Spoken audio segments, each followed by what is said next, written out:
I was tagged by SpartanJohns in a video series called Are You Prepared? Or Are You Preparing? Now, a lot of the videos on this on YouTube touch on things such as skills that you need in an emergency or survival situation. I firmly believe in that. I believe in a number of things such as versatility of tools. That's why even though I favor larger blades, and here's one which I've been using lately, which is sold under the name Gamma brand, which is a Hudson Bay Camp. Number of very nice features. Excellent knife. I also believe in maintaining skills because you don't always know what tools you're going to have. And even though I might prefer a long blade, you got to practice skills with an axe, with a saw, with a bolo, with a machete, with a kukuri, with all these sharp things. And even things you might not think on, such as pruning shears, various gardening implements, because you never know what you're going to have in regards to sharps, and you want to be relatively familiar with all of them. And I also believe in practicing with my offhand in case I get injured, partial grips, working with various gloves, working in various environments, various climates, that sort of thing. Developing skill sets for starting a fire in high wind, heavy rain, extreme cold, all that type of thing. Scavenging materials that you normally find locally, the types of garbage and refuse you're normally likely to find, and how to make best use of them. But what I want to talk about for a very brief period of time, because it is a rather complex subject, it's not touched on an awful lot, I believe in building and maintaining relationships with the people around you. Now, depending on what kind of community you live in, that can be easy or difficult. I live in a very rural area, and the way I do it basically is maintaining contact with the people around me as often as I can, helping them out in ways as often as I can. Everybody has things that you can do relatively easy that benefit somebody else an awful lot, because they can't do it very easily, it's just very difficult for them. So I sharpen a lot of knives and tools for various people. I provide lots of wood chips, lots of wood shavings, I do lots of tinder bundlings and that kind of thing. And that small thing allows me to build and maintain working relationships with these people. Because generally when we talk about emergency situations, survival situations, especially large-term disaster situations, you want to be in a situation where people know who you are, who respect you, who appreciate you, and who value you. Because in that situation, strength comes from the ability to work together. And if you're a person that people recognize and that appreciate, it's much easier to work together with that person to achieve some goal. There's lots of ways, again, that you can do that. How you actually build and maintain relationships, who you should look for, is a relatively complex subject. But what you want to start out with, at a bare minimum, is the people immediately locally adjacent to you, because that's who you're going to rely on first in any kind of disaster situation, your next door neighbors. Immediately after that, you're going to look, for example, to the people that you're suppliers, where you actually get stuff from, your local supermarket, your local small shop stores. Building relationships with these people generally doesn't take very much work. It takes a kind word when you come in, introduce yourself, have a conversation. Again, you would be surprised when things go wrong, how people make decisions, who they give favors to, can turn on the roll of the dice one way or another. And a kind word that you said to them put them in a frame of mind that they're going to serve you first, that they may hold things for you, that they're much likely to consider you as part of their extended family.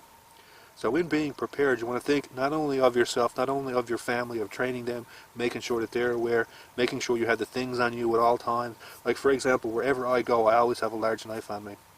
It's in my car, it's on my coat, it's on my person. If it's at all possible for me to carry it, I have it. If it's not possible, I carry some kind of scaled-down version of it.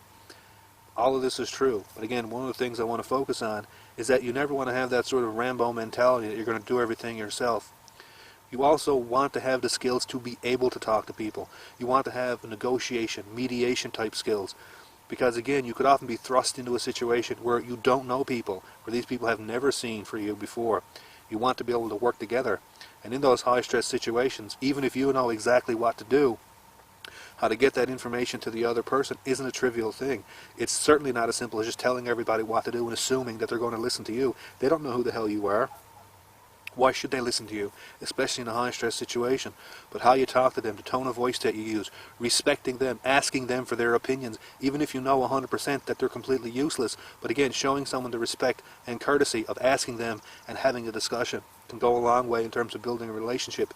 And you've seen, for example, how often, yes, I know these things are scripted, yes, I know all of that, but if you look at the reality shows, the survivor type things, you look at the guys who know what to do. What happens when they get in a situation where they start bossing everybody around, where it becomes very clear that they know exactly what to do? Resentment builds up in other people because those people don't have the skills to work together. They have no networking skills. They don't know how to build relationships, and that's very important in any kind of survival situation. Because again, you want to be able to utilize the resources that you have. And the most important resource that you have is the people around you. Yes, a knife is a great resource to have, but if you are very skilled with a knife and horribly skilled with people, so that you can't get the 4 people that you're with to listen to you, to actually do anything, and you end up wasting your resources trying to take care of them, where they become a burden on you, that's a horrible, crippling disadvantage to have. So, in being prepared, yes, 100%, you want to have fine tools, you want to have skills, you want to have knowledge, you want to have knowledge not only of the tools and the skills, but of your surrounding environment. When does it get cold? When does the weather turn? How do you recognize signs? How bad is it actually going to get? What local plants can you eat? What local animals are very easy to trap? What are difficult to trap? What are your hazards? That's all great information, and I 100% believe that as much effort as you can, you put into learning, training, and experiencing in that. But I don't want to understate your ability to use the people around you, to utilize them, to draw on their strengths, and for them to see you as something that they can draw on to build relationships in a situation is extremely critical, because it's highly unlikely in any kind of situation like that where you're going to be thrust into it that everyone is sort of just going to recognize you as someone that they should listen to, automatically respect you.